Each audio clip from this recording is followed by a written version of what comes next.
What's up? What's up, CNN Geekers? It's your boy Glenn Below coming to get another video. Listen, we are doing the show. Yes, this is actually it's all the MCU or not video podcast where we actually have the livest show in the land. And in the show itself, we actually talk about all Marvel related news. So you definitely want to stay tuned for the show right now. We got a lot of different things that we're actually going to talk about. We're going to talk about Dracula. We're going to talk about the final season, the season finale of Miss Marvel, as well as the season overall. We're going to talk about what does that mean, right, with the things that happen at the end, right? We're going to actually bust out with some Thor news, as well as some Spider-Man news, all right now in this show. So stay tuned for a lot to come. This is actually, it's all MCU or not show. So stay locked, stay focused, and we're going to have a good time. So check in with us right now. Complete nerve authority.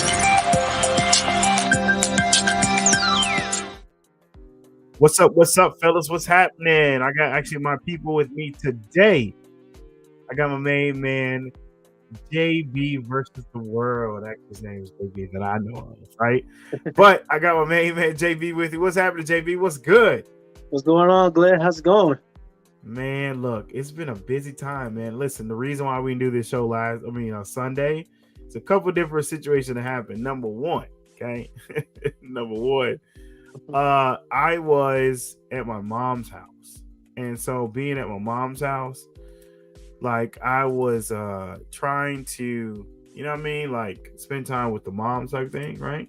And so by spending time with the mom type stuff, you know, I fell asleep. My mom made a good old home cooked meal, right? She made dirty rice. She made baked chicken. She made, what was the green stuff she actually made? I think it was green beans, deviled eggs. You know, she made a lot of different things, man. And so I had to enjoy that time. So, and my brothers and stuff like that were there. So yeah, we had a big family reunion. It's a family reunion. So that's why we actually did the show on Sunday. So, you know, it is what it is. So how you been, JB? I'm doing all right, man. I done found me a real life Master Roshi to work me out at the gym, and he done wore me out. So he been putting me through hell lately. So Sunday I was pretty beat up, so I probably would have missed Sunday anyway. Oh man, you didn't have to miss it, brother. We would actually did it with you. But listen, right? So we got a lot of different things to talk about today. I know Tony, Tony's back in action. There he goes. Hey. He does a show every Monday night called The Pie Guys Podcast. He's your host, Tony Cass. What's up, man? What's up, everybody? How's it going? Pretty good. Tony, you just came in the right time. Did I? I love it. I love it when we're playing together. We just got into the motion of, by the way, shout out to StreamYard to let us upload our own music. So I got to get our own little tune and stuff like that we can listen to while the video and stuff is going, which is really good. But so we got a lot of different things we need to talk about, man. Let's start off with actually the number one thing, which just actually ended. We have Miss Marvel. Miss Marvel just ended, and that was a fun little event that happened. So we got a lot of different things we want to plug in for this Easter egg. I don't know if we want to talk about the whole entire season or we want to talk about the last episode, right? Look, we'll just make it a whole and wrap it up. Just make it a whole and wrap it up, right? All right. So so Tony, give your ugly of the whole entire season of Miss Marvel. I think me and JB are right on the same page. Writing. Wherefore art thou writing? Good writing. Where's the good writing? You guys still have that same motion of the writing was bad? Yeah, I think the premise of the show is good. You know what? It really brings forward like the youth of today's character that needs to be said. So in that whole premise, of course, a story needed to be told about the youth of today and the exploits and connotations that come along with it. You know, are there struggles? Is there pain and anguish? Yes, check, and check. The story needs to be told. with that in mind, was the story told correctly to put yourself in the shoes of the superhero? And unfortunately, I think for some it did, for some it did not. And unfortunately, when I think a writer misses their mark, when they're trying to insert people into the shoes of the superhero, I feel like you got to be fully in or fully out. So, okay, let me break this down, right, Tony? So you're saying that the storyline was a little bit lackluster because of the writers, is what you're saying? Yes, the acting was fine. I mean, But you what know, did you? it was So what it my was. question is that what did okay, by you saying that particularly, right? What did you expect that you did not necessarily get? All right, so I knew going into it that it was going to be a story of youth. And not necessarily youth, it was a story of youth with superpowers and how they're either going to handle it or squander it. All right. I think along that road, I think a lot of backtracking as far as the villain role, or as far as what I forget the name of the security group, whatever those guys are, what their whole role in the show was as well, because it just kind of appeared and it was like, hi, we're here, and then it was very lackluster. So I feel like I don't know, not to say that they don't do their jobs and they don't do their jobs right, but it seemed like it was just a very too teenage-ish. Yeah, it was, and then I don't have to say teenage-ish. Like, things were thrown in there just to be thrown into the story. And I feel like if it was thrown in there to be in the story, it should have had more consequence. It should have had more meaning. But things were just thrown in to be thrown into the story. And unfortunately, like, they have several different things in the storyline, and that has all to do with the writing, unfortunately. Okay. You know, where they had continuations from one week to the next, as far as like the Karachi thing. Karachi was important, but it wasn't important. The grandma, you know, important, but not important. The djinn, important, but not important. Villain, not villain. It was just a lot of things that were there, but didn't have importance per se. So, did you miss it though? Whatever like, the heck they were called. I think so. I'm gonna get to this in 1 second, then I'm gonna give JB time to talk about his ugly, right? But I think you kind of missed the mark for the grandmas and the mom and the brother. No. Dad, Okay, right? now I get the reason of family and the whole family values and the core that they were trying to envision and throughout the series. And you know what? That's cool. I'm all cool with that. I think that the storyline that they brought into it was just blah. It was very blah for me. Yes, no, JB, what are you thinking? The writing was bad. The writing is definitely my ugly as well. I mean, naturally, me and Tony have been on the same page of this pretty much all season long. But I think it's really, for me personally, it's because of how rushed it was, how bloated it was, and the execution. Like, they gave us literally 2 seasons worth of stuff, like in 6 episodes. And maybe it could have worked out if the show itself was 10 to 13 episodes long. They could have given things room to breathe and grow and develop and occur naturally. But we literally went bam, bam, bam, bam, bam, like from episode 3 onward. And I felt like they did their best to stick the landing. I'm not gonna. The back half of the finale felt like very wrap it up ish. Like we're gonna put everybody in place for where they need to be going forward. Yeah, they needed to get to a point. Yeah, they need to get to a point, and they did. But just the path in getting there wasn't that. It was weak. I'm not gonna sugarcoat it. It was weak. I didn't like it. The potential was there. Like, and if it was me knowing that I have the full story, the full scope of things, how I would have done it is, I would have done her beginning training in the beginning, her learning her powers, and then ended with the Department of, what was it? Department of I didn't even Damage Control. remember.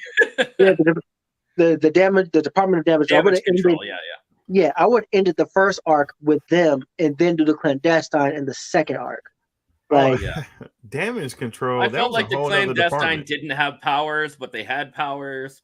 Did the powers come from their weapons because they had super weapons, or did it not?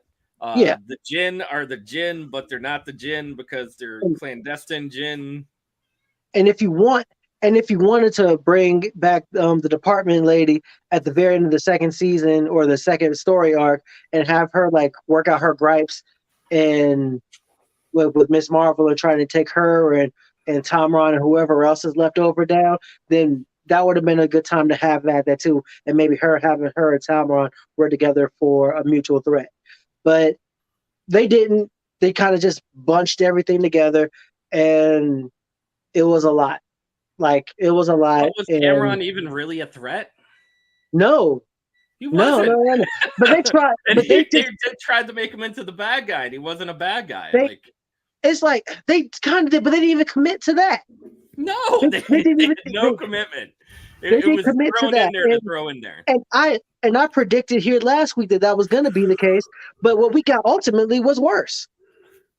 Like, they half-stepped with that. They gave in with the Department of Damage Control people, and they did school shenanigans and right? I don't know. It was a lot, and it didn't have to be. The ending fight was lackluster at best. It wasn't even a fight. It wasn't even a fight. It was a confrontation. Kind of, yeah. And then between Kamala, and between the students being there, Kamala's brother being there, and the way that her parents were acting on the scene, anybody who's paying attention could piece together who the girl is. Right. Like, it was kind of right there. But yeah, execution, it felt rushed. That's my ugly. Oh man. My ugly for this was I don't necessarily call it rushed. I just think the whole story, a lot of the story could have been fleshed out a little bit more. And I wouldn't say it's writing, right? Because you only can do what you can do with 6 episodes, right? It's not. And I think they executed things very well with the 6 episodes they had. However, I think it was missing marks with some of the other stories and some of the other characters too. I get it. This is a Kamala story.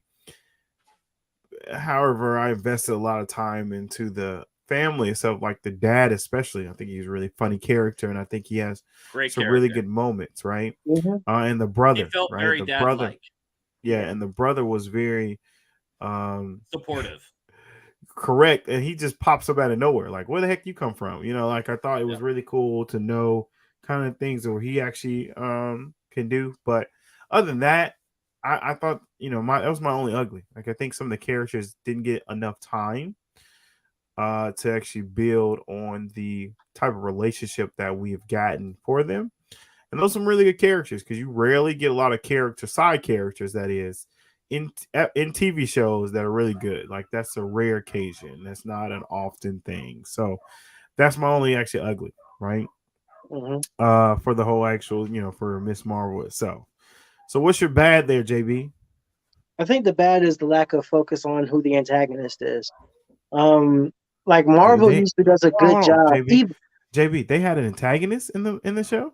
No, they didn't. It's like they set things up. They kind of like set things up, and the only ones they committed to were the clandestine, and then they were gone.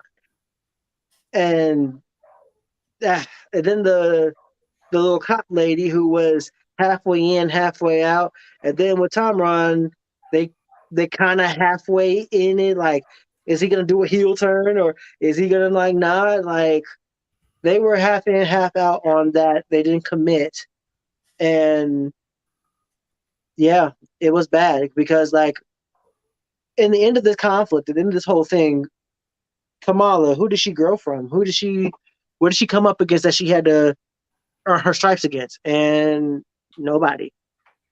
Like, and I understand that she was going to be a rookie regardless coming out of this, but still nobody. She doesn't have anybody. Like, that's just what that is. And she needed that. Because she's about to go up against threats that Captain Marvel goes up against. That even though Spectrum is new at this with her powers, she has experience as a cop, and here she is, a teenager who basically just got lucky, who got a series of being lucky. So yeah, she seems unprepared going into the Marvels next year. We'll talk about that in a minute. Tony? I have to agree. Everything that JB just said. The character, I think, had good movement as far as the character is concerned, but I think direction was a bit scattered. I think everybody played their role well, except for I find the stupidity of like, what was that? The 12 daggers or 6 daggers, whatever they call them. I thought that they were supposed to be. I think it was the 6 daggers.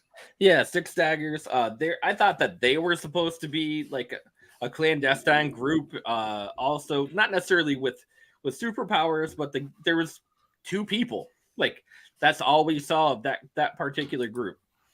It was the kid and the old man, and the old man fought the clandestine all by himself. I figured like that would have been a bigger thing, and no, that was a wasted opportunity. I also find out that like even the supporting characters that played a bigger role, like her friend, who was running for the head of the mosque. I feel like she got kind of lost a little bit, even though her role was really well. She did her role really well. I feel like her whole storyline. The cast was really bloated. Yeah. But I have to agree that in every part of this whole writing aspect, you know, people were introduced, and I like I said before, I feel like they were just thrown into the story, but nothing ever got continued or not continued out. I feel like it got continued out through the series, but nothing was like ever elevated to a close. Okay. Mm-hmm. So that's that's where I'm at. Say la vie, Tony. Say la vie. Yeah. So that's it for me. I think some of the fight scenes could have been a little bit better.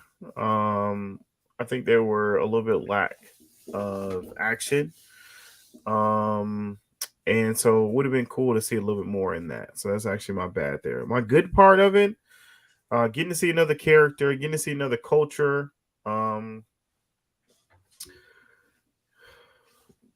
Allowing the MCU to grow, and also understanding more things when it comes to these brackets or bracelets, or however you guys want to call them. I know they actually have their own MC word, but I think they did a really good job with doing it because it kind of ties in to change Shang-Chi on some of the tokens too as well. But those are actually some of my goods for Miss Marvel. And also seeing her, step around the world in Jersey and stuff like that was really cool too. What you got, Tony? As far as the good? Yep. I like the girl that played the role of Kamala Khan. Iman Vellani. I thought she did a good job for having her very first big major role in a production. Okay. Like I said, I just thought the writing should have been better, but other than that, I mean, everything was done well. It wasn't like forced, or it didn't have crazy humor in it. It didn't have like, I don't know, nothing. It was just a mediocre to average at best storyline, which lacked it lacked action of anything. If anything, any action. Right. I felt like the fight scenes were very lackluster, and with the storylines not continuing or, just kind of starting and ending, where did it leave all of these major characters? And it leads them nowhere, unfortunately. But I mean, the family themselves, the mom, the dad, the brother, the grandma, Grandma Aisha, or what the hell's her name? Aisha or Raisha, was it Raisha? believe so. Whoever the original owner of the bracelet was with the clandestine. Oh, that's definitely Raisha. Yeah, before she got killed. Blah blah blah. I thought that was an interesting character storyline as well. But I think everybody did what they were supposed to do, and it doesn't seem too forced or crazy or anything like that. So, I mean, average at best. I'm sorry, that's boring. No. It's getting late. Yeah. It's getting late. So, what was actually a good on that? So the good was the actor that played no, not you, Tony. Oh. JB, I heard you, Tony. What's yours, JB? Yeah, I heard Tony's. Yeah. I'm good. Like, I'm in line with both of you. I like this cast, and I really liked Iman Vellani in the role of Miss Marvel. But I really like this cast.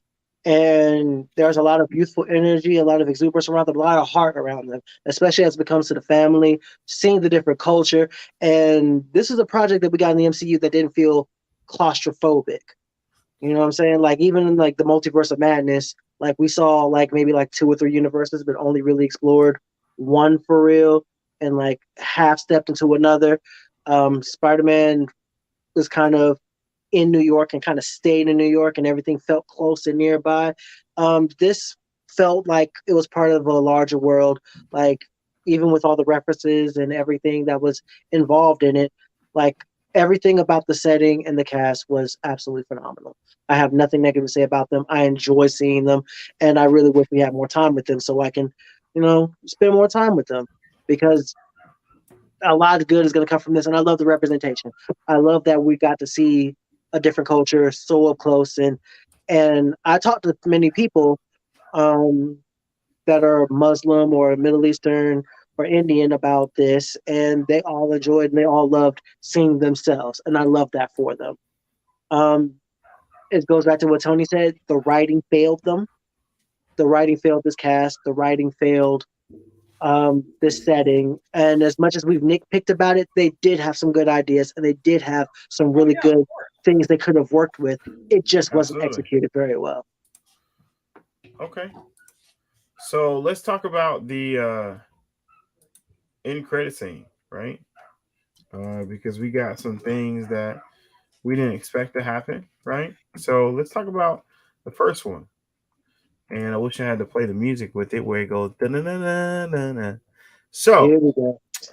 this is for the conversation if you actually had the chance to see it. So there was a little bit of a spoiler that happened in the conversation.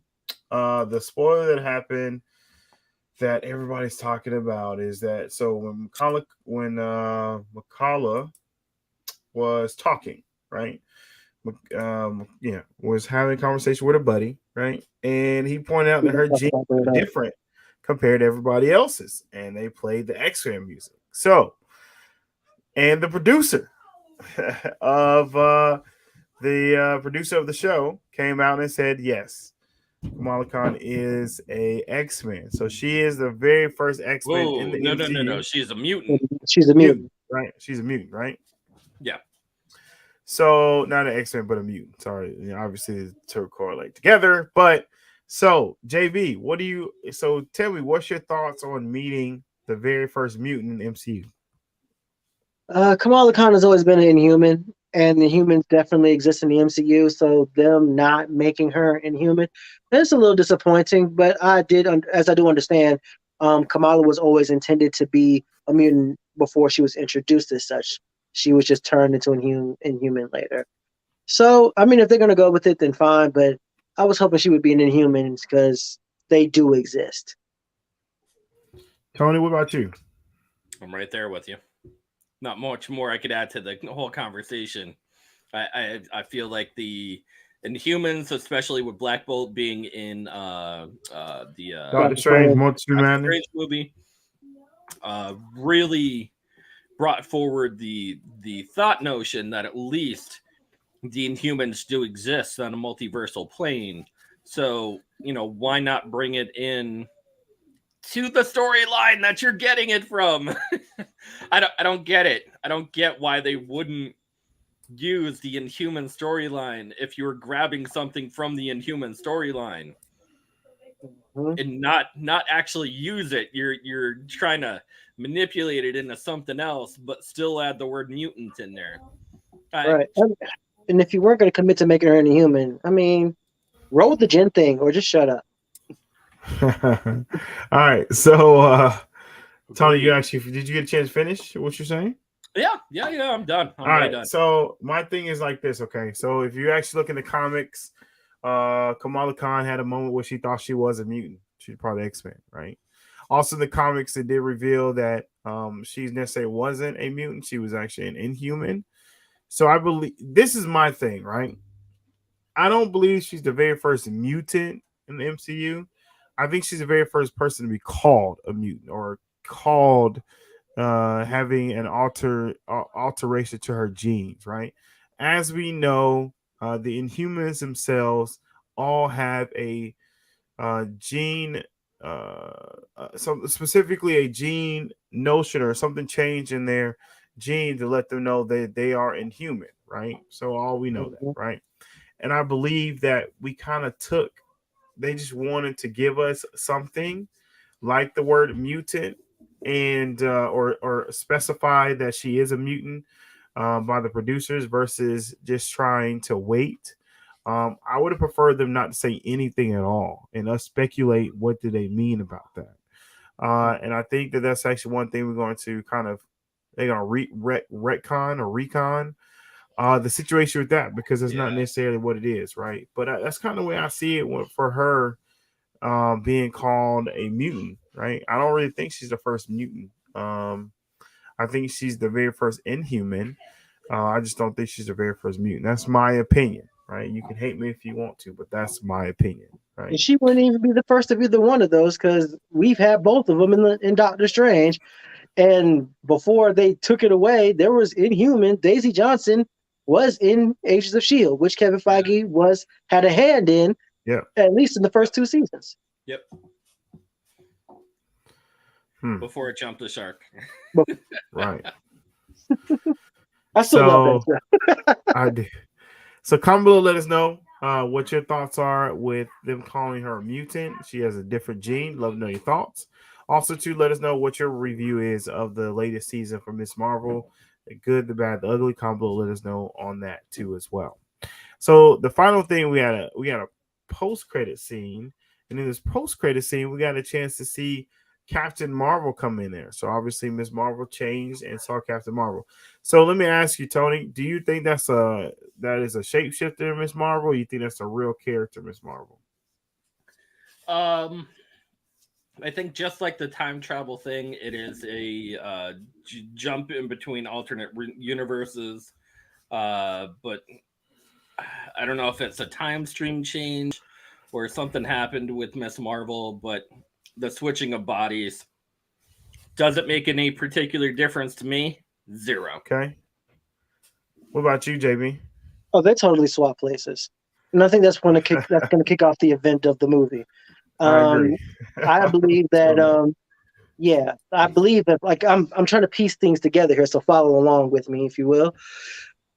Kamala and Carol swap places. So whatever Carol was doing at the time, she was probably fighting off something or about to, or something's going down wherever she is.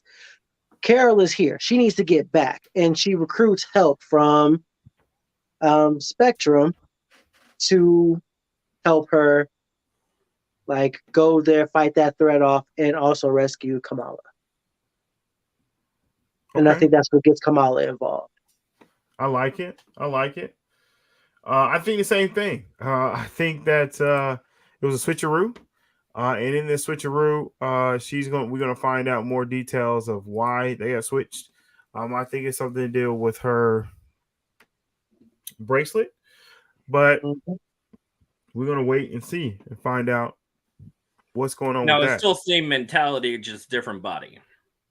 No, I think it was a complete swap. Like, swap. That was Carol Danvers that we saw. Because if you look at her, when she switches, she finds all her pictures and stuff. So it's like she's never been in that room before her whole entire life. So I thought it was kind of really threw me off with that. So we gotta wait and see on that one there. All right. So the next thing we have here. So comment below, let us know what you thought about Captain Marvel. You think they switched or she shape-shifted into Captain Marvel? I don't think that's possible because of what she saw, right? Hit the mic in my mouth. All right, so the next topic here, right? So actor Anthony Starr is reportedly rumored to play Dracula in Marvel Studios' Blade. So I have to say, to answer this question before I throw it actually to JB, I have to say that I'm really excited about that. I do like how he plays Homelander, and I think he'll be a really good Dracula because he has that kind of like devilish acting skills. I think is really actually and manipulative like Dracula is, and I think he actually really do a really good job with that. What you think, JB? The MCU has earned enough cachet with me that if they told me that freaking Jeff Goldblum was going to be Dracula, I would trust it. They don't miss. They rarely ever miss on any casting choices that they tell us. And Anthony Starr is fantastic. He might be Homelander for real in real life with how he is as a person, but he is a fantastic actor. And him opposite Mahershala Ali is something I would love to see. Okay. What about you, Tony? 100% agree. Fantastic actor. I think, especially with his acting chops as Homelander, I think you can see the range that he has, especially with his acting repertoire. And I feel like it's a good way for him to stretch his legs into the MCU. Even if they don't use him for Dracula, even if they use him for somebody else, even a Dr. Sinister or, whoever it may be. He'll be a great Doctor, Mr. Sinister. Right? Even a Doctor Doom or something like that. Whatever role he put himself in, I think he'll do fantastic in. Him as Doom might be the missed opportunity though. Yeah. Nah, I need to see his face. So him as Doom, yeah. No, I need to see his face. I mean, you just popped it up on screen. I mean, even with like this past season of The Boys, he did a lot of facial stuff, and through the mask, you might be able to get away with doing that. Yeah, maybe, I don't know, but I can see him as a businessman. I can see him as an industrialist. Even from the Dr. Von Doom thing, but he does have a very European look. Yeah, and he's a fantastic get for the MCU. It's just, I guess it's a little deflating to me knowing that he'll probably be killed and we'll never see him again. Yeah, he's going to be a one-off character. And I'm so sick of that. Is Dracula really a one-off character? Could be. I mean, depends on how you use them. Yeah, I mean, because Blade has himself enough of a rogues gallery that you can kind of finagle 2 or 3 movies out of him, and you're not going to exhaust anything. True. Oh, I get it 100%. All right, so let's actually talk about. Comment below, let us know what do you think about Anthony Rucker, right? Is that what I pronounced his name? Anthony right? Starr. Anthony Starr being the person Dracula in Blade. I hope it actually does. I hope it actually happens. I really would enjoy that completely. All right, so the next actual topic we're going to talk about, shift button there. Okay. So we have some little bit actually news, right? That's actually happening. So everybody asks this question all the time. Like, how does the MCU connect? What does it do? Like how all that actually gets together, right? That's always a question that's being asked no matter what. Correct? Correct. So we got some actually news from a producer. And in this producer, he breaks down exactly how things actually, well, somewhat how things are being connected together. And so I'm gonna kind of actually read off some of the things that he actually said specifically. So this Marvel producer addresses Phase 4 themes, right? So one of the things he actually says, so speaking to Chris, is called Hewitt, right, of Empire's Spoil Special podcast, Richie Palmer, the producer and development head of all Marvel Studio Phase 4 projects, addressed what unified Marvel last chapter, right? So when asked where the Phase 4 main theme is about guilt and consequences, Palmer confirmed that to be the case, saying that Phase 4 is all reaction by the characters to the events of Avengers Endgame. Richard Palmer, 100%, because Phase 4 is all a reaction. And I don't mean on our part as a filmmakers, I mean the characters. In reaction to trauma of Avengers Infinity Wars and Endgame, we're still feeling those effects in these movies years later. He also says it also is something we spoke to Elizabeth Olsen about every step of the way, that for her, Wanda's full journey is leading to a moment of accountability, and we think she's gotten there. Here's something else he said, also saying a meme that others, it was compared here to Peter Parker. What happens when you lose everything? You know, some people handle it differently than others. Peter Parker dove into a persona of Spider-Man at the end of No Way Home. He's completely let the Spider-Man persona take over as a responsibility to his loss and trauma. For Peter, of course, being Spider-Man means going and beyond the biggest hero of all time. Then they go on and on about some other details here. But the biggest thing for me, and we kind of see that, is about consequences and guilt, right? So, case in point, you have the consequences or the guilt that Thor has in Thor Love and Thunder. That movie is really about Thor finding purpose for his life and what he's doing, right? And so he had guilt and he had consequence of not doing things to Thanos when he's supposed to, or whatever it actually may be. Excuse me. He also had guilt with Jane. Consequences having not being with her. She died afterwards, unfortunately. Spoiler alert, right? But I get it, 100%, right? They have totally placed a broader spectrum of what happened to these characters after they lost everything, right? Can I fill in for a second? Go ahead, JB. Just two things. One, okay, who the hell the big bad? I don't care about none of that. Who's big bad? Where we going? Where we going? I think the guilt part is the big bad, right? Because you can't have a big bad and these characters still having psychological issues, right? That's not going to work, right? Okay. And so they need to have something that's going to allow them to bring the characters to happiness. Because it's kind of like this, right? You got to have happy characters to take something away to create a bigger bad guy, right? If you can't take nothing happy from them, you can't really have results that you're looking for, right? What you got, Tony? I mean, that's cool. That's my first thing. That's cool. But at the end of the day, who y'all fighting? Well, that's what I want to know. Like themselves. Look, I'm gonna put because most people don't care about none of that. Most people don't care about none of that. I mean, but you got to look at the same thing happened with the same thing happened to Moon Knight. It was guilt consequences for him. But it wasn't. What was it in Black Widow? Huh? What was it in Black Widow? Guilt and consequences. She was saving the people that she ran away from. What about Loki? Guilt and consequences. He changed from what he was to do person. And Loki. Yeah. Like more so consequences than Loki. The consequence was that he didn't kill Kane. Sylvia did, and now he broke the universe. Yeah. What about the Eternals?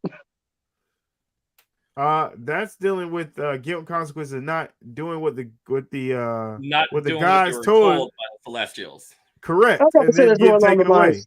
I'll probably say that's more along the lines of consequences for not doing the thing that the perfect robot beep boop beep was supposed to Well, do. they That's felt stupid, by guilty the way. about it because they didn't want to take away this wonderful world, and the consequences was if they don't do it, then they're going to be taken away, which happened. Well, they can't rinse, wash, repeat the same type of format that they had the very beginning that worked for them. If they're going down this road where they have single individual movies that are just independent from each other and don't have a common goal, then you're just making movies to make movies. Right. But if you have a common goal and you have a common understanding that this is what happens after the blip, and all the consequences that have come along with it, if they were actually shown or said or done in every single one of these shows, then I could see it being so. But they're not in every single one of these shows. They don't have a common good, they don't have a common goal.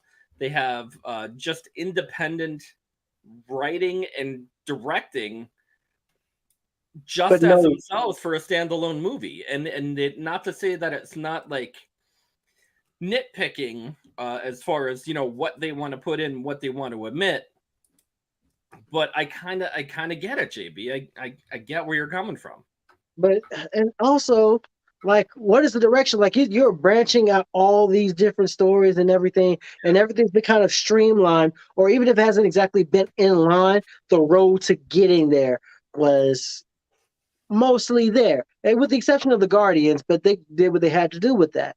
But we're six movies and 5 shows into this phase, and like the direction we're going is the multiverse.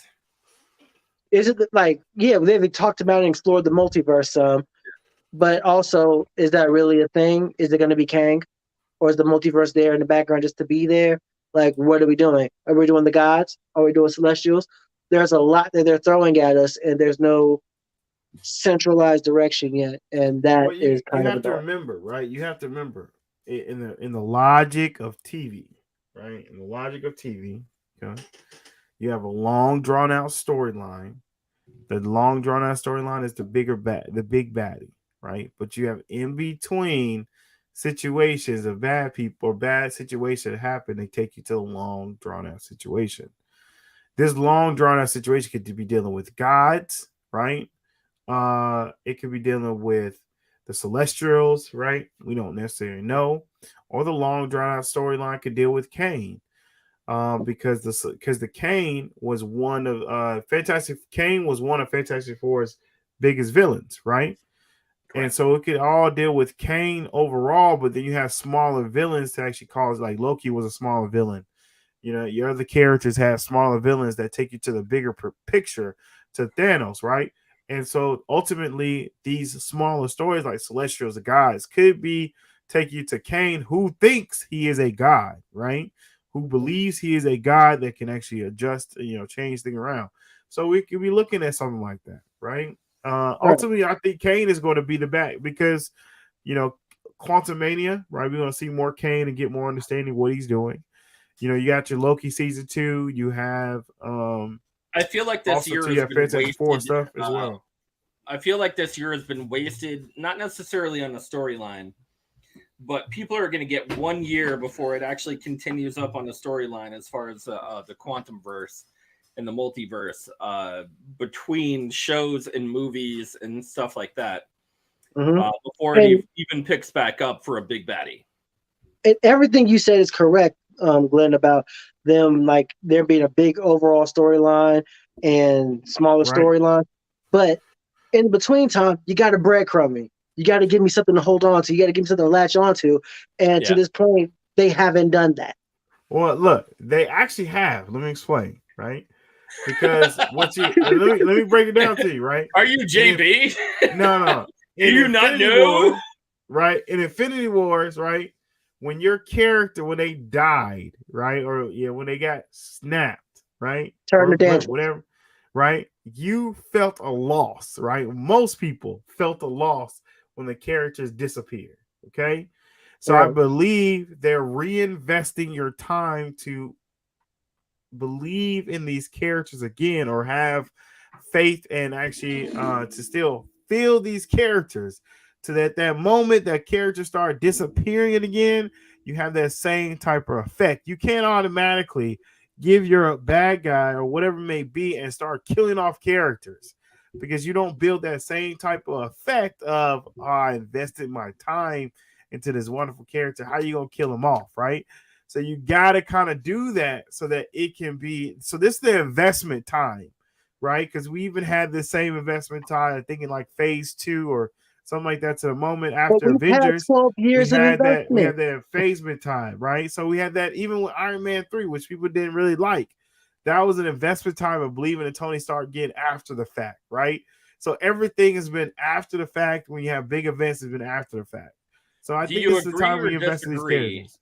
Do you agree or disagree that the television and the movie pathways are still totally different and not converged yet? No, I think. Oh, you mean, hold on? So you're saying that the way they do TV and movies? Yes. Or are you just saying because no? I think I know that they exist in the same universe, but do you still think they're on the same path together? You mean TV? It's literally paid off twice. 2 out of 5. You mean the Disney Plus shows? They were good in the beginning. They were good in the beginning, especially they came out Loki. They came out swinging in the beginning. Yeah, I mean, but what TV shows? But the question is what TV shows or network channels don't do that? You still have your ups and downs. I mean, look at CW, look at Fox, look at CBS, look at. We can't look at Fox anymore. Right. But look at all those extra channels and stuff like that that used to have, good shows here, bad shows there. Every show is not going to be a winner. Like, I don't ever think every show's it's not every show got to be a winner, but you're telling us that in this shared universe, that at this point in time, you want to make things percolate, and you want things cook, and it's like, nah, we're here and we've been here. Yeah. Like, if you introduce new characters from new stories, cool. Yeah, we're watching because we're invested at this point. Like, I don't think it's coincidence that Thor dropped from week 1 to week 2 the way that it has. Like, we are in here and we've been here, and at this point, don't play my intelligence, don't play me for my loyalty. Give me something, because at this point, there ain't no Cap, ain't no Iron Man. So, come on, what you got? Everybody from the core is gone. Exactly. Like, you want to rebuild a core, that's fine, but totally out the memory. But come on, time's a wasted at this point. But you guys know why they're not building a core, right? And you guys are aware of that, correct? Well, the core is gone. The core is out the window. But why? The question is do you know why they're actually not rebuilding another core? Is what I'm asking. Enlighten me. So they're not building another core, so they don't have to rinse and repeat the same characters, right? Core not necessarily the same characters, but the same storyline. Yeah, and also the characters. Because think about it, when we actually had phase 1 and phase 2, all you saw was Captain America, Iron Man, and Thor, right? And then you had the sub characters, Black Widow, Hawkeye, stuff like that. But they were all fantastic. You didn't need to change them. Yeah, and then also too, Kevin Feige didn't have rights to the rest of them either. So now he has rights to the rest of them. So now he's really trying to figure out the best way to put all of them together. Now, and Kevin Feige, I trust and I believe that, but at the same time, it's like, come on, bro. I know you know how to bring it. You've proven. You've got 10 years worth of bringing it. So keep on bringing it. Don't do all this extra. Don't give me with the rigmarole. We here. You ain't gotta give me the spin move. Exactly. Is it gonna be Kang? Is it gonna be Kang? Is it gonna be Kang? Is it gonna be Kang? It is. All right, cool. Let's keep moving. Yeah. How does all roads lead to Kang? If it's gonna be him, are we doing gods? Are we doing gods? Are we doing gods? Oh, it's gods. Okay. Well, how are we gonna navigate these roads to get here? Celestials? It's gonna be Celestials? You sure? All right. Well, let's get to the roads of the Celestials then. Let's do the thing at this point. Because what are we waiting for? Like, guilty consequences, yeah, that's cool, but that's not a big bad. Those are twins. Like the road that they have sown so far gives you bad guys, not bad guys, good guys, not good guys. yes, the core is gone. They're trying to rejuvenate a new crop of people to reinvent themselves and It's the changing of the guard. The changing of the guard, and that's cool. That's cool. Don't give me something that's a load of crap where you can't give yourself into that particular position's shoes. You know, and not necessarily the storyline, the writing of the storyline is already written. It's already written in the comic books. And that's all and not necessarily that's all you need to take or emulate. And you can make little alterations, and that's fine. But if you're getting to a point where you're in the storyline and you have changed so much that you have created a brand new future, then you are no longer taking from the comic books. You are now making your own movie intertwined in general. And respectfully, I mean, guilt and consequences, that should want to be your theme. That's cool. But at the same time, respectfully, it kind of sounds like horseshit.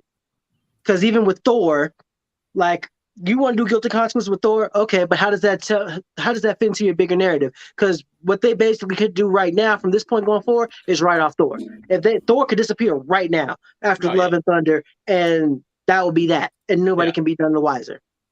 He could do a cameo here and there, and that could be it. Yeah. Like, how does that help your bigger picture? Like, that's all I'm looking at this point. Like, you've given me a lot of pieces. You're giving me a lot of puzzle pieces, and you're telling me, oh, the connective tissue is guilty consequences. I ain't trying to hear that. Who was the big bad? Who was the ops? They've led up to it as in, hey, we're going to go into a darker, more mysterious world, and then we're going to go into the cosmic world. So we're going to bring in celestials. We're going to bring in gods.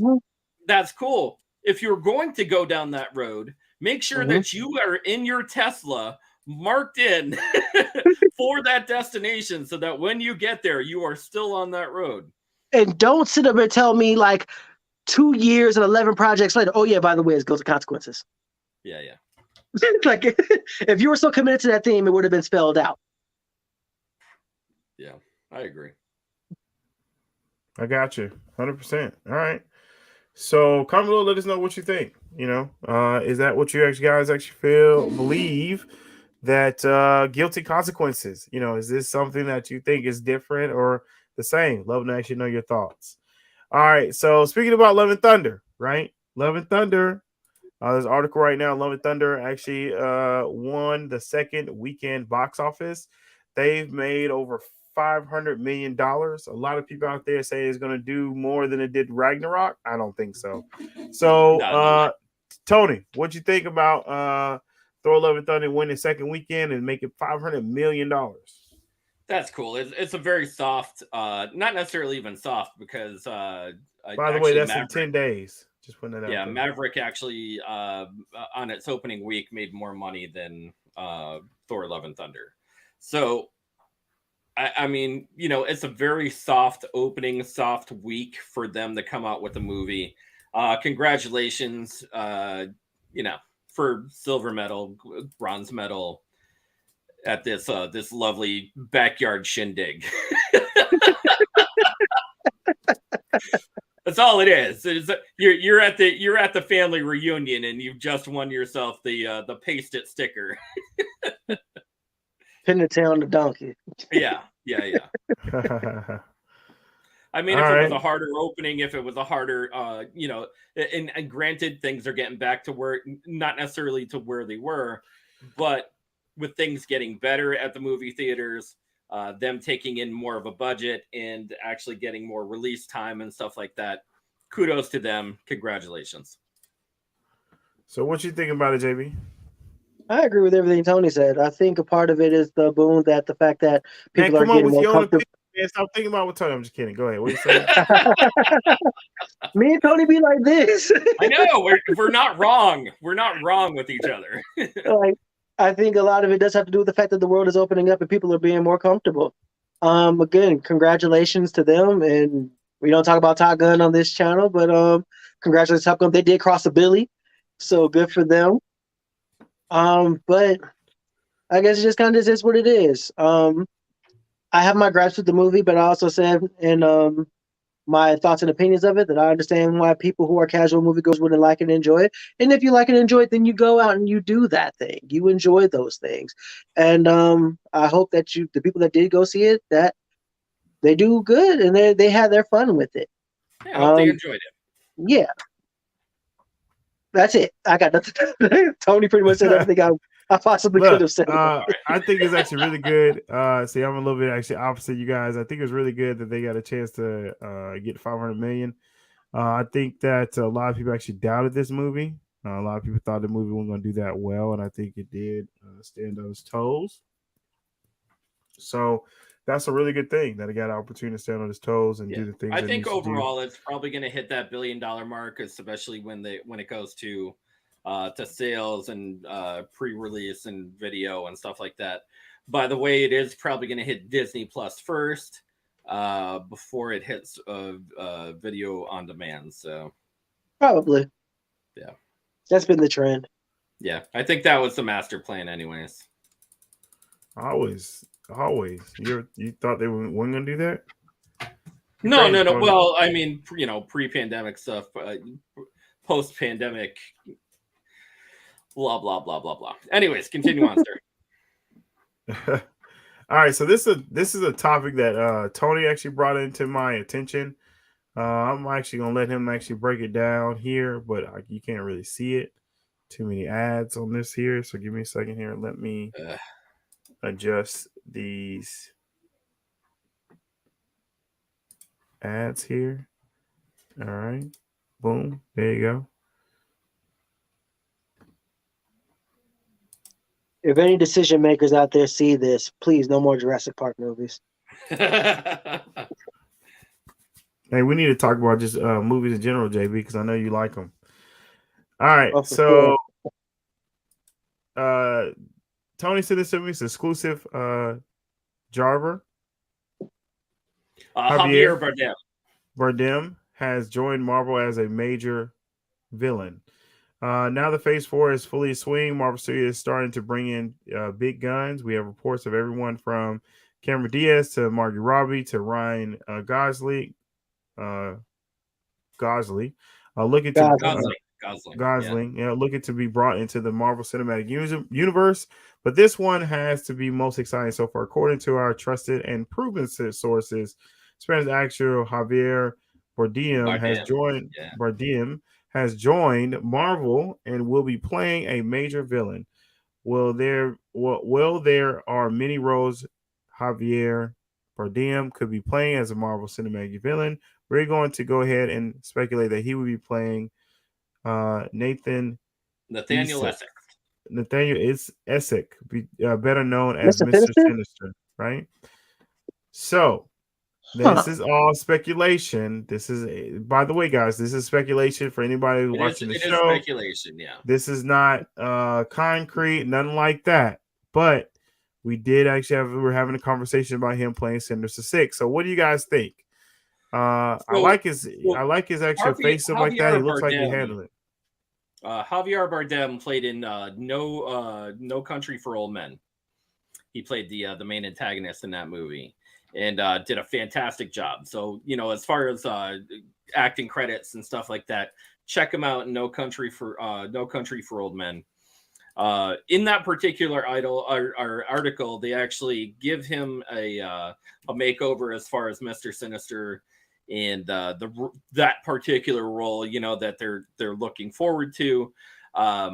Will he take that role? Who knows? I mean, he also has one of those very European looks that would look like Dr. Doom as well. So, who or what is going to go on? Nobody knows. They're just taking all of these particular massive stars, such as your Ryan Gosling, your Cameron Diaz, your Margot Robbie, and they're going to transform them into the Marvel Universe. And I mean, there's even, some sort of rumor, maybe even that Superman himself, Henry Cavill. Henry Cavill would join the MCU as well. But I mean, rumors happen, and it kind of is what it is. So We shall Listen, see. I think it's a little too soon. It to is. be talking about Sinister Six. I mean, Mr. Sinister. We haven't got X-Men yet.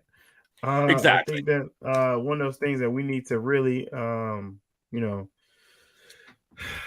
dig deep in our thoughts and kind of stay focused on the mission at hand. That we have no villains, like JB says. And there are villains. There are massive, fantastic villains that they now have a repertoire of. Including Galactus, including Doctor Doom, including Null the Conqueror. They got Kang that they still haven't used yet. They have a whole repertoire of X-Men villains that they could just dive into the particular storyline at any point in time and just pick and choose. But with the mentality of their whole line of where they're going in stage 4, stage 5, where will they continuate and meet? And I think that's going to be the big thing. Like, not necessarily continuing on with the storyline and, continue to bring these great stories to life, but getting the storyline to get there and making sure that the writing also coincides with the storyline itself. Okay. I mean, a lot of the characters they have now have crossed over a lot into the major ones that we see now. I don't know, Tony. Like, I don't know. I don't see. Just being honest, like I don't necessarily see them grabbing stuff from the X-Men. I don't see them grabbing big villains yet. I see them grabbing smaller villains because we still have so much other things that needs to come out. Like, who's gonna be the villain in Deadpool 3? Like, that's a big question too, as well, right? You need to do something, at least, if not big, at least something recognizable to get people in the door, like something they connect to. And like the low hanging fruit would be Magneto, which I think is automatic. I mean, they went into Juggernaut for Deadpool 2. Right. Like Juggernaut, recognizable. Like, you have to do something that the comic book fans or the people who are at least you can see them somewhere, have been somewhere else, or the super casuals, or the people who have nostalgic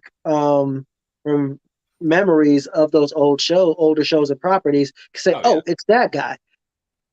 Like, you have to do that. So overall, though, I think that casting him, bringing in Cameron Diaz, Ryan Gosling, whoever else, cool. Who are they? We don't know. You don't know? Well, I can't care to be bothered with it right now. It's cool that they're good gets, they're awesome actors, but until you can tell me something concrete, sure. If he is indeed Mr. Sinister, that's a great get, like, for that role, because he has the range and he has the look. I do question the physicality a bit, because Mr. Sinister I even think Anthony Starr would make a great Mr. Sinister. That'd be great. He would be a fantastic Mr. Sinister. But I question whether he can have the physicality to go with that role. But other than that, he's a fantastic get. Whether he is, we'll see. And when he does, I'll have a full thought on that then. But until then, it's just kind of like, that's cool. Like, say la vie, right? Say la vie. Okay. All right. So comment below, let us know, what do you think about him playing Sinister Six? Love to know your actual thoughts. Do you think he's going to do a good job? Do you think he's actually going to be not really a good Sinister person? Mr. Sinister. I meant Mr. Sinister, not Sinister Stick. Thank you so much. Getting late at night, right? It is. All right. So real quick, we can go through these here. We have another one here. Mr. No, not Love and Thunder. All right, here we go.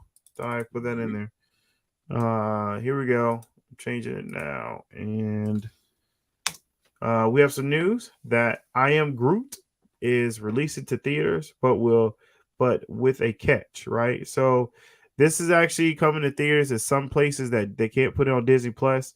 In the El Capitan Theater will be exclusive, playing all new Marvel series I Am Groot short. Magna, Magnum uh, opus. Magnum Opus, July 18th through 24th, before select Thor: Love and Thunder shows. Get your tickets now to watch it. So they're gonna put in the little shorts of I Am Groot inside of theaters and select these theaters. What you guys think about that? Are you upset? Not upset? What are your thoughts? Magnum opus is Latin for grand opening. That's correct. Yeah. As a wise man once said, it is what it is. I mean, it's cool exciting? Is it something that you would pay to go see in the movies? No, not that. me. No. I'm not going to see no short. Nope. Yeah, no, I won't. I mean, it's gonna be somewhere. It's gonna be somewhere on the internet, It's a good somewhere pre-show, a pre-movie opener. I would say, but I wouldn't pay full price for a short movie, even when I'm seeing it on Disney Plus. I feel like this is that's part of that thing of Marvel insulting our intelligence. You think I'm gonna pay money to go see a talking tree say 3 words just because he's adorable? Well, he was adorable as a tree sap. Well, Sure. the thing is, though, what JB, the thing I understand is that this is just not Marvel. This is what people been doing for years. Like, it's just not. It's just not. It's one thing. Like, if it was one thing, yeah, I get it, right? But like, it's what people been doing for a long time, right? Yeah, So, but I'm speaking from the perspective of me. You know what I'm saying? Like, you know better, you do better. I see it's a trap. I'm not gonna spring the trap. that's funny. So I'm not going to show the next actual picture here where it says they built a White Castle. So there's been some pictures going around for Ironheart. If you haven't got a chance to see it, also they're building a White Castle around the area. What you guys think about them actually doing all this construction as well as building things up for Ironheart? Like, I love Riri Williams as a character. Her and Kamala Khan are among my favorite new characters in the last 10 years. So if they want to give Riri like all the props, all the pomp and circumstance, everything that's going to make her debut and her roll out to the world successful, then give her all the things. They love you. Like, I love the character. I love it for little black girls that be able to see themselves in a superhero. Go, give her everything. Make her successful and blow her up and put a rocket on the character and shoot her to the moon. Give her everything. See, but here's my thing though.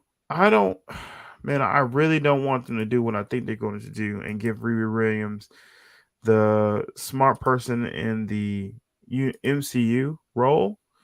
Mm-hmm. If they give the mantle to Shuri, right? And I hate that for her, bro. Like, I really do, right? But it's been Shuri though. Yeah, but Shuri's not going. If you can't be the smartest person in the MCU and Black Panther at the same time, that's not going to work, right? It's not going to really give enough. It's not going to give enough character build on both. Like, you can't do both, right? You can only build one at a time, right? And as Black Panther, she's now the I don't leader. know. They kind of build what's his name? Freaking Robert Downey Jr. It's the same thing though. Like, even with Iron Man, when he was Tony Stark in Iron Man was both the most pompous character and the most intelligent, and still being a superhero. But you got to think about it. Iron Man wasn't a leader though, bro. Like, he wasn't leading anything. He gave all his power away to Peggy. He gave all his stuff away so that all he can do is play with his toys. Shuri can't do that. Like, you can't be Black Panther, Sam, and try to play with toys at the same time. She can't be that same type of person in the process of how long we're going to be. I'm ready to go. You know, like she said in Black Panther. Like, how long do we have to be here, right? You can't be that part person. Of the growth. It be part of the growth and training arc. He said, nope, not here for the comic rewrite of Black Panther history. Yeah. I'm with you. They've been doing that a lot lately. They've been doing a lot of stuff in the comics that they kind of take T'Challa and kind of push him out of the way. I'm not with that. But that's not on topic. I feel like they can multitask with this. This is what they're stuck with. This is what they're saddled with. And if they want to make Riri like a rival to Shuri in terms of intelligence, they can ride with it like that. So you have 2 smart women who are battling with each other, friendly competition for who's the best. That's a way to go. Right. And I'd be with that. I agree. But Riri has never been like the smartest. Well, she's never been upfront about her gift. Well, I mean, she went to MIT at 15, and I get the proof is in the pudding for her. That means that you're smart. Like, but not like she built her own Iron Man suit in her dorm room with a toaster. So she's pretty intelligent. Like, that's on Front Street. But it's never been like on blast like it is with like an Amadeus Cho or a Moon Girl, or even sure, or Wakandans in general in the MCU. Like we know that they're smart, but it's not like on Front Street until they're put in situations, like until we can see that on display. And I think that's where the disconnect was with Iron Man and people, aside from being, racist and misogynist, seeing Shuri as the smartest human being in the MCU, because they can't see, there wasn't like real examples of this girl like firmly being smarter. We saw Tony's journey and his growth and the evolution of his technology for like years before we got to Shuri. And when we got to Shuri, boom, lab, the beads, the Black Panther suit, like the chief science engineer of a whole nation that's light years ahead of everywhere else. Correct. That's true. That's very, very true. All right, comment below. Let us know what you think about Ironheart and all the jazz that is, all the funness that's coming from Ironheart. All right, so this is the last topic we got here, right? And I couldn't leave without this topic, specifically this topic alone, right? So there's been reports. I think this actually interview came from Deadline. Marvel's head Kevin Feige reportedly warned Sony about the misguided plan to build the Spider-Man cinematic universe without Spidey, right? And so this pretty much actually breaks down that as Spider-Man cinematic universe was originally grown, Sony developed its own cinematic universe outside the MCU, and it's using the Spider-Man characters, blah, blah, blah. This just breaking down the details there. So but he's 100% right. 100% right in this whole thing. Hold on, Tony. Go for it. Marvel Kevin Feige does weigh in, offer notes on Sony's Marvel movies. Don't figure that Spider-Man. One insider credits Feige for guiding Sony's approach and warning the studio not to get too ahead of itself in terms of building some large universe in vain of the Avengers movie, right? So go ahead, Tony. What do you want to say? This is like getting a Sabretooth movie without Wolverine. Does anybody care? Does anybody want that character to have a movie? They're coming out with this with Kraven. They're coming out with Morbius. They're coming out with, all these secondary characters that necessarily have a storyline. But guess what? Their storyline is all linked to one specific person, Spider-Man. And if you do not have Spider-Man in your world and you're just talking about secondary characters, and these aren't even secondary characters, they're like C characters at best. But like really, you should be contemplating other options as far as even adding in Venom, because you know what? Venom was their best, and once again, Spider-Man led movie that doesn't involve Spider-Man. And that's fine. That's fine. If you even brought in Venom into the other worlds, let's say that you even changed the Kraven the Hunter storyline, where he doesn't even attack Spider-Man, but he goes to search for Venom. You know what? That makes for a great movie. That would make for an okay movie for me. But when you're coming into these storylines where you're just talking about these lonesome, sad, like B to C rated villains, characters, nobody cares, because it has nothing to do with the main antagonist, and that's Spider-Man. Oh my God. All right, what else you got there? First things first, obvious things are obvious. Like the direction for what they're trying to do at Sony is crap. Like their movies are half-ass written, half-ass executed, and half-ass trying to build up something else that nobody asked for or wanted or needed. Like, and it's trash. And I feel like even more Morbius getting a second run in theaters is probably the greatest troll of all time. Because nobody wanted that for real. Who asked for that? Who even asked for that movie in the first place? And this, it's such a cash grab, and it's such a like a holding on to the IP and the character so it doesn't escape. And it's sad. It's sad. And Sony is, dare I say, doing a worse job than Warner Brothers than what they're doing with DC. Hold on. Wait. The only way I can reference hold the phone. I cannot definitely agree with that.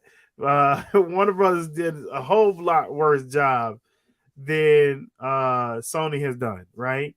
At least Sony can say they've had some success with Into the Spider-Verse. Warner Brothers really haven't had. Give me one movie that says it has as much success as Into the Spider-Verse has had. The Batman. No, that movie still didn't get that much success. That. Wait, that's their number one movies. Correct. Like that's the only thing they got. Yeah, they got the Dark Knight trilogy. Yeah. No, I'm talking about their DCEU, right? Right. I mean, okay, you can put that out there. I'll stay corrected on that. But here, throw in this. What do you think they're gonna do with Flash? Even with HBO. That's a train wreck coming. That, like, it's coming. You don't really have a lot to stand on when it comes to the movie. So like, I would never compare Fox or compare Sony to Warner Brothers. Like, that's like a slap in the face. I guess the slap in the face is telling me that Morbius is the next Marvel legend. That's a slap in the face. Doing 2 Venom movies when I know, because I grew up with this stuff and I read and I watch cartoons, that Venom's origin is directly tied to Spider-Man. You did 2 movies and not one Spider-Man thing. Yeah, but like, you're asking a lot from a studio that doesn't necessarily have Spider-Man. No, you're talking about a studio that made a one-off with one of their greatest villains in Carnage. When you could have strung him out within 3 movies for any of these so-called anti-heroes in order to come and reach them. Morbius, Kraven, any of those particular characters could have even counteracted with both Spider-Man, Venom, or Carnage in any sort of way. And you're doing a Sinister Six, but they're not going to be necessarily evil, or so are they? But the Benevolent Six? They're the semi-cautious 6. You transfer Michael Keaton over to this, and he doesn't know how he got there. He doesn't know what he's doing, but he wants to do things differently and not so bad. But what? Kraven's not going to hunt. Kraven the Hunter ain't going to be hunted? Listen. What? I understand it's been very confusing. Who's that buddy playing again? Look, I understand it's been very confusing when it comes to what Sony's been doing, right? I believe they've been just trying to get a grab bag and just been trying to get the best they can get with us, right? And I understand that. I'm not denying what's bag and trying to hold on to the IP. It's a grab bag and trying to hold on to the IP. And that's unfortunately what they had to do. You got to do what you got to do, right? They believe they give us actually movies and we'll go see it regardless, right? Now, that on case, I can say the same thing Warner Brothers believe. But they at least tried. Venom wasn't that bad. More was horrible. There's only one movie I could think of. There's only one movie that I could think of that did just as bad, if not worse. And they were both, actually 2 of them, that were both Fox entities that came into the movie thing. And the first one was New Mutants, which nobody even wanted or even remembered that they saw. I saw it. It was Fox. I saw it. Yeah, that's what I'm saying. Fox. It was Fox. I know. I saw that. The only reason I remember I even saw that because I found out mid-movie that Chadwick Boseman died. There you go. Yeah. I thought Magic was cool, though. And then the second movie was, of course, cool. X-Men Dark Phoenix. And I think everyone wishes that they'd never saw that movie either. I saw that movie for free, and I still want my money back. Yeah. And I forever have a beef with Big Tigger over the premiere with that. Yeah. That's a story for another time. But me and Tigger got a beef. I will have it out with him one day. And not to say that a lot of the Sony entities that were caught up with the the whole Marvel gang. So there was Fox, there was Sony. They all want to get back into the whole Marvel frame. Everybody needs to be on the same page. And unfortunately, if you're doing your own thing and you're trying to do the grab bag, Fox got bought out by Disney. So, that whole situation has been taken care of. I think that if Sony happens to go under, will Sony or not Sony, will Disney pick up the scraps of whatever Sony has? Yes, for a price tag, but no, because of the certain laws as far as the ownership of certain properties, stuff like that. And I would really like to know where the status is of a Miles Morales or Gwen Stacy. Yes. Like if they can be used, because if they wanted to build a universe around one of them, or that'd even like a Ben Reilly, like I would be okay with any of that. Like any of the Spider-Men, any of the Spider people, hell, you could do Spider-Pig for all I care. Like give me something, give me a Spider-Man to build around if that's what you're trying to go. If you're gonna give me a Sinister Six, commit to giving me. I don't even care where it is. Right. Just if you're gonna give me something, commit to giving it to me. Don't half-ass it. Don't try to throw me breadcrumbs and be like, or throw me BS, or like, hey, this is the Sinister Six on Wish or whatever. Like, I don't care. Give me the real. Give me some real stuff. I don't need all that. I don't need the crappy hand-me-down BS. If you're going to build a Spider-Man universe, do it. And if you can't, I don't know what to tell you, but this ain't it. Yeah, I agree. Agreed. I mean, you guys just took all my extra words, you know what I'm saying? But I will say this, is that we're going to keep on, unfortunately, we're going to keep taking the fact that we're going to keep taking all the loveliness of them just doing whatever and allowing us to do whatever. Like that is going to happen. But I will say though is, I do look forward for Madam Web. I'm not gonna lie, and I do look forward to seeing Craven to see exactly what they do. I'm not saying it's going to be good. I just want to see how they correlate that to their Spider-Man universe, right? How is that going to work? What are they going to do? How things are going to actually publicize themselves? Craven the Hunter be hunting. Craven the Hunter be hunting friendship with the animals. Understanding. I am hunting understanding with this lion. Yeah. Listen. He is going to be the most woke Craven the Hunter you have ever seen in your life.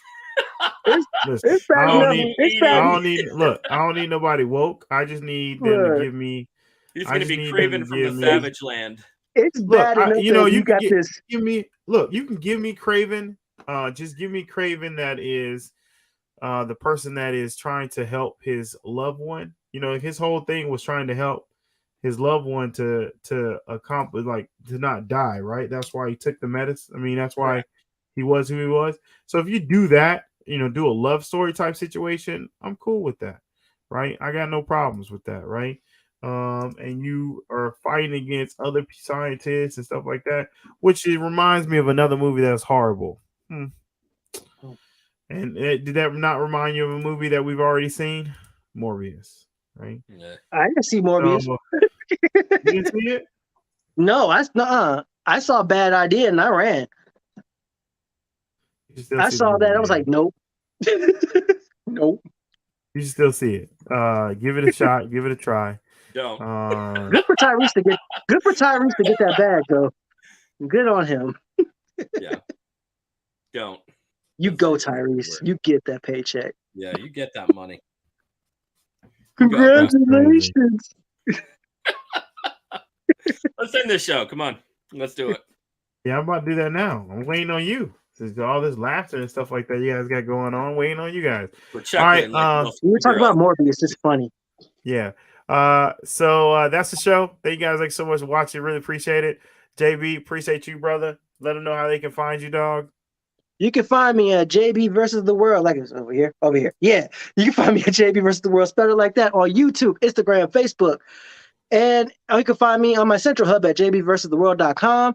And You can find me on Twitter, talk to me and argue with me about my shenanigans on here at JBVTheWorld, because Versus was just too long for Twitter. Tony, how can we find you, bro? You can find me and the Pod Guys podcast every Monday, 10 o'clock Eastern Standard Time on Facebook Live. Look up for my name, Tony Kaz, on Twitter, Instagram, blah, blah, blah. You'll probably see me. I think it's Tony Kaz, the Pod Guys podcast. Just look me up there, friend me, follow me, love me. Love me with your love. Well, listen, make sure you come on and check us out. We do the shows every Wednesday, Sunday through Saturday, 8:30 Eastern, 7:30 Central. This show here is supposed to be on every Sunday at 9 p.m., which we're going to come back and do it again. Got some more stuff we're going to talk about, so stay tuned for that. And also, too, stay tuned for tomorrow. Tomorrow's anime time. So make sure you come by check us out for that. We're going to have Love. The guys have been doing a great job. I'm going to try to step in this go around to get a chance to talk to as well. So, yeah, I look forward to it. But anyways, that's the show. 2 fingers.